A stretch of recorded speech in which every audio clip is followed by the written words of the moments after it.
আসসালামু আলাইকুম। নতুন একটি ভিডিওতে আপনাদের সবাইকে স্বাগতম। 5টি ছাগল পালনের জন্য আমি এই ছাগলের গড়টি করেছিলাম কালকে। তো দেখুন আমার এই ছাগলের গড়টি কীরকম হয়েছে, এবং তার সাথে উপরে আমি কিছু মুরগি পালার জন্য একটি ঘর করেছি সাথেই। তো দেখুন ঘরটা কত সুন্দর সুন্দর করে বানানো হয়েছে। ঘরের ভিতরটা দেখুন কত সুন্দর, চারিদিকে খোলামেলা রাখছি। এবং মূলত ছাগলের একটি সমস্যায় সম্মুখীন হতে হয়, সেটা হচ্ছে ছাগলের ঠান্ডা। ছাগলের ঠান্ডা লাগার মেন কারণ হচ্ছে ছাগলের আবাসস্থান যদি ভালো না হয় তাহলে ছাগলের ঠান্ডা লাগে। তো নিয়ম হচ্ছে ছাগলের ঘর তৈরি করার সময় মাটি থেকে ন্যূনতম 3 ফুট উপরে ঘরটি করা, এবং নিচে জায়গাটা খোলামেলা রাখা উচিত। খোলামেলা রাখলে হচ্ছে যেমন আলো বাতাস যাওয়া আসা করতে পারে, এবং ছাগলের যেই মল মূত্র তারা ত্যাগ করে এগুলা প্রতিদিন পরিষ্কার করা যায়, তাহলেই ছাগলগুলা সুস্থ এবং সবল থাকে।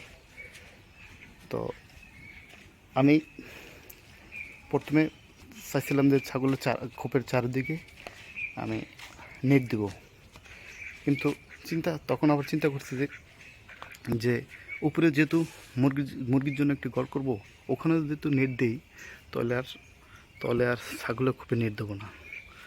তো ছাগলের খোপে পরবর্তীতে আমি কাঠ দিয়েছি, এবং কাঠগুলো আমি 2 ইঞ্চি 3 ইঞ্চি ফাঁক রাখছি যাতে করে আলো বাতাস ঢুকতে পারে। তো দেখুন এ হচ্ছে ছাগলের ঘর, ছাগলের থাকার ঘর হচ্ছে এটা, হচ্ছে ছাগলের ওঠা এবং নামার রাস্তা। আর উপরেটা হচ্ছে মুরগি পালার জন্য উপরেরটা করছি। দেখুন কত সুন্দরভাবে মিস্ত্রি কাজটা করছে, আমার খুব পছন্দ হয়েছে। ভিতরে 2টা পার্টিশন, এবং বাকিটা হচ্ছে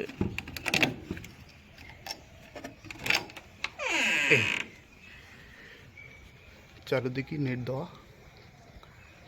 এবং ছাগলের খুব মানে ছাগলের ঘর থেকে